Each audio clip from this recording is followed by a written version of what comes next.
Hello, Jason. My sisters can I help you? Yeah, I need to speak to somebody urgently, please. I've got a Dr. Agawel at the front door. He's a psychiatrist that I've refused to speak to and complained about in the past. And he's turned up with a warrant from the Mental Health Act. What's your name? William King. Our representative will be with you in just a moment.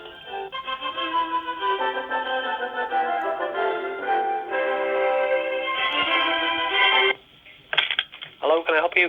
Who's that? Steve Stubbs, can I help? Yeah, this is ridiculous. It's Mr. Windsor, you know him as, but it's Mr. William King. I've got a Dr. Agawel, who's a community psychiatrist at my front door. Yeah. I've made a complaint about him in the past, and I complained to the authorities that he works for about malpractice, and he tried to label me with delusional parasitosis. So I went to a private doctor in London who diagnosed me with an unknown infestation. Now he's turned up at my front door uninvited, and he's telling me that he's got a warrant to serve papers on me, and he's going to assess me under the Mental Health Act. Right. I've got him outside the front door at the moment with I don't know how many officials, and there's obviously a policeman there because I can hear the radio. Yeah, so they want to serve some documentation on you. But he wants to assess me. Right. And, Can you speak to him? no, not at the moment. Right. So what do they want to ask you about? Just hold on a second. Can you tell me so I can tell the solicitor exactly what it is you're here to do? So we have to conduct a mental health act assessment, and we have a warrant from the magistrates, so that we can. Well, you only get a warrant if you're going to serve papers on somebody. You don't get a warrant if you're not going to serve papers on somebody. The warrant is to be able to gain access to your property, so that we Yeah, well, can assess you. there's no problem you assessing me at all. So we don't need to use the warrant. Then. Well, if you exactly. allow us in, then that's Well, fine. exactly. So we don't need to use that. Right, well, if you come allow us in. If you'd have said Thank that in the first instance, there wouldn't have been a problem. So I have a Dr. Leonard Hello? here, Yes, hello. and I have a social worker. Is that Mr. King? Yeah. All right. Hi. Hi. I think by the sound of it, they're trying to section you, aren't they? Well, it sounds like. Yes. I would say it's not an area of law that we would deal with because it is mental health law. Yeah. Yeah, and although we deal with criminal matters, I think the fact that they've got a police officer there and you've got a psychiatrist, they are going to section you, and there's little we can do. If you've got any, it would be a mental health solicitor that would require you. Yeah, can you give me the name of one then, please? In relation to this matter, but I think in the circumstances, if they've got an order and they think that you're going to be sectioned, at this point there is nothing to stop them going ahead and getting you sectioned. That's all right, because I'll just take a legal case out and sue the people responsible, because I think I've got a private doctor's diagnosis of a different diagnosis to this psychiatrist, Yeah, so what I would it's suggest malpractice. is, obviously, I don't think there's little you can stop them right now and take. No, it's all right. Let them do what they need to do, and then we'll take it from there. When you get wherever you're going to go, you will be able to try and seek a mental health solicitor. Well, it's all right, because I've just contacted one of my friends in media and let them know at the BBC what's going on. Well, I would suggest that you ask him to try and find you out a mental health solicitor. Yeah, okay then. Thanks for your help They anyway. will help you there. All right, thank you. All right. No worries. problems. Thanks. Good Bye-bye. luck. Bye. Yeah, come in. Thank you. So it sounds like you're going to serve the papers on me, Okay. according to the I'll solicitors. chat with you. Thank you. Where would you like us to go? In the front living room. Thank you. Chico, come on. Come on, good boy. Come on, Cheeky. No, Chico. Chico. Chico, come on. Come on, they're not playing. They're not that kind of people. Come on. Come on. Please. In there, good boy. Good lad. I'll give you your dinner in a minute. Right. You don't mind me recording, do you? No, No, not at all. Sit down, please. Thank you.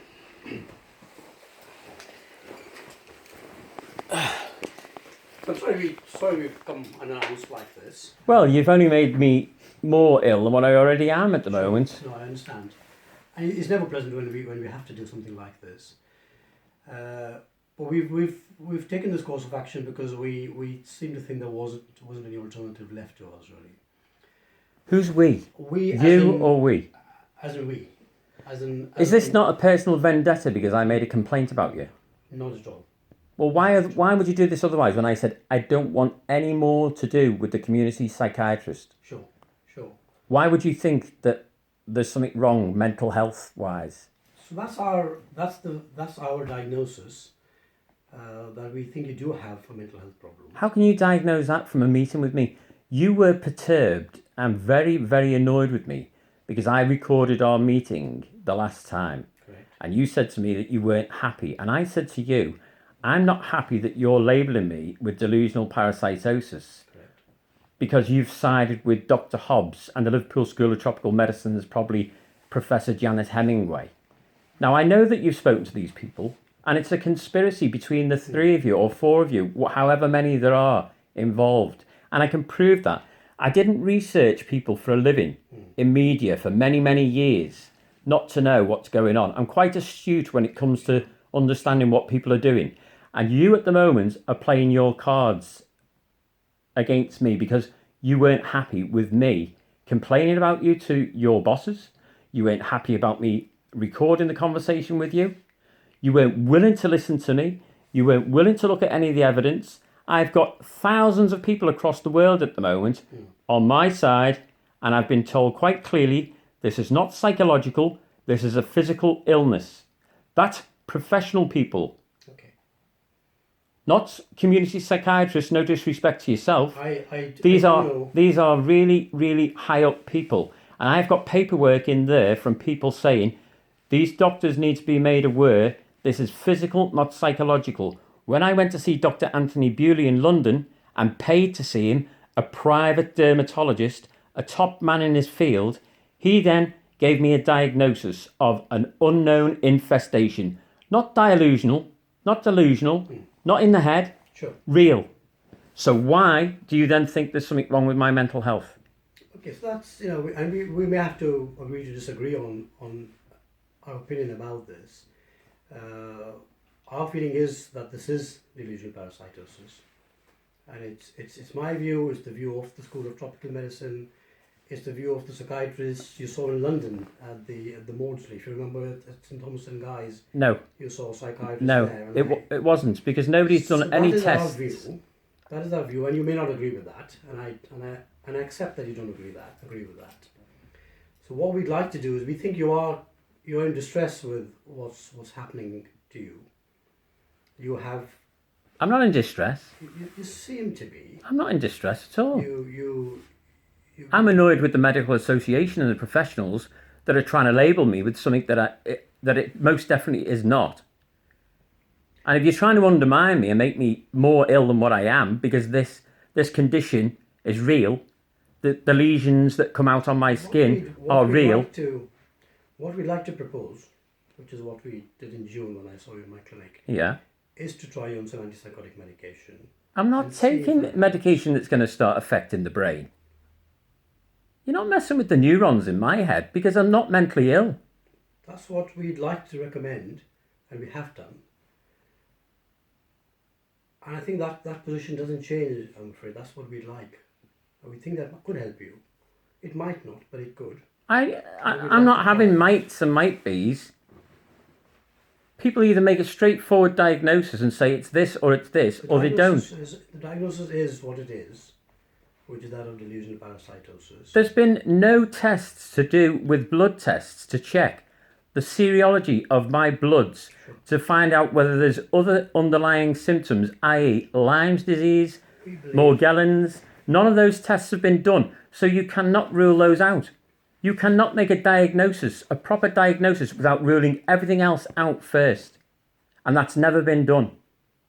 Which is why I paid for somebody to privately, a top doctor, Anthony Bewley, a top doctor from Bart's Hospital in London. Sure. Not somebody off the street, a top doctor. And his diagnosis is not delusional. It's real.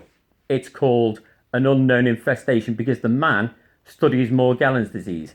And I will get you the paperwork because he sent me the paperwork today. I know what this is all about. These people in power at the Liverpool School of Tropical Medicine with letters after their names have been given £8 billion by George Osborne and the Gates Foundation to study malaria but there's supposed to be a school for infectious diseases as well. They're not happy that I've complained about them.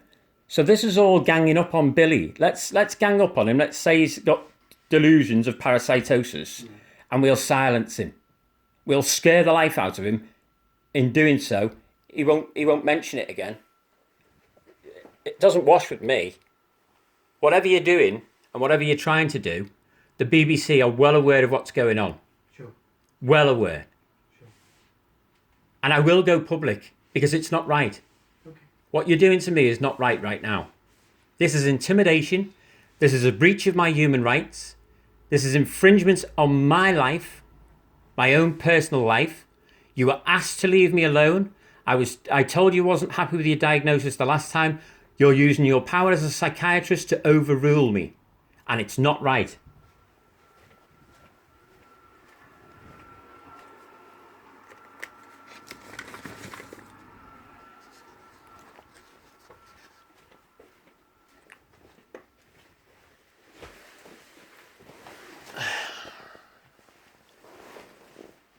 Morgellons disease is a systematic affecting all body symptoms. Once an infection is fully established, initial symptoms obviously present as skin-related and the afflicted, and it goes on to give a summary then of all the symptoms, which I have every single symptom. It then goes on to say, Morgellons disease shares the characteristics with various recognised conditions, and the patients may be found in patients with chronic fatigue syndromes, Lyme disease, and I've got chronic fatigue syndrome, which you already know. Morgellons sufferers have a thread-like filaments appearing from the skin, sores and unbroken skin, which I have, which I can prove. Morgellons sufferers, unfortunately Morgellons patients, are often given a clinical misdiagnosis of delusional parasitosis, obsessive compulsive disorders, and this is largely due to the lack of detailed observation and correlations of the patient's cases. These are facts. Did you say you had a letter from Dr. I have a letter on the computer from Dr. Anthony Bewley. Yes. Clinical serology test abnormalities. These can be performed in order to diagnose suspected cases of Lyme's and Morgellons. GPs can refer patients to Dr. Anthony Bewley, Consultant Dermatologist, Central Appointments Office, Barts Health, NHS Trust. I paid to go and see him. I got my diagnosis off him. You're trying to undermine somebody who's more professional in this field than you'll ever be. Do you have a letter from him? Yes, I do. Would it be possible to see it? Yeah.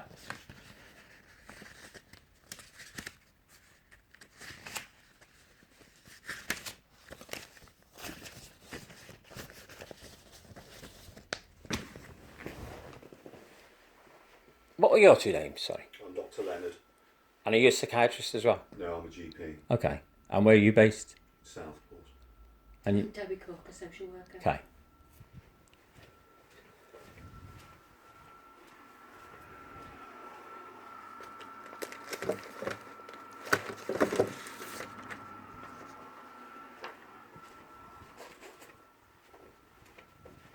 There's a microscope in there with my samples, my blood, and everything else for you to look at, if you're willing to look at them.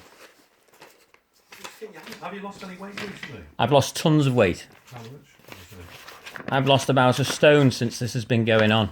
So how long's all this been going on? Because I'm new to this. Right. I went to the GP back in February after being on the Royal Hospital's ward for 4 weeks, which was filthy. I made a complaint. I was in the Royal because of clots on the lungs, which is another one of these symptoms for Morgellons. But unless you research this condition, nobody in this country seems to be willing to admit that this exists. Did they put you on warfarin or something to thin the blood? I'm on a Pixaban long term because the clots have gone and come back again. So the doctors weren't sure where the clots originated. they haven't got a clue, to be honest with you. Haematologist doesn't have a clue.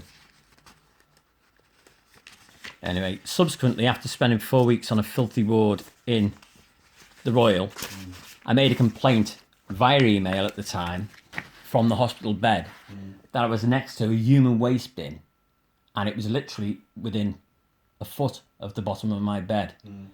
And the place, the hygiene levels were absolutely shocking. I was crawling when I was in there, and I kept saying to Barbara, I feel like my skin's crawling. Well, this condition says it can be picked up when you're around sick people or in an environment of ill people. So I'm not surprised. And it can be exacerbated by stress. Well, that's been caused, God knows what, how long. So the chief executive didn't want to know when I wrote back to him afterwards and said, I've come down with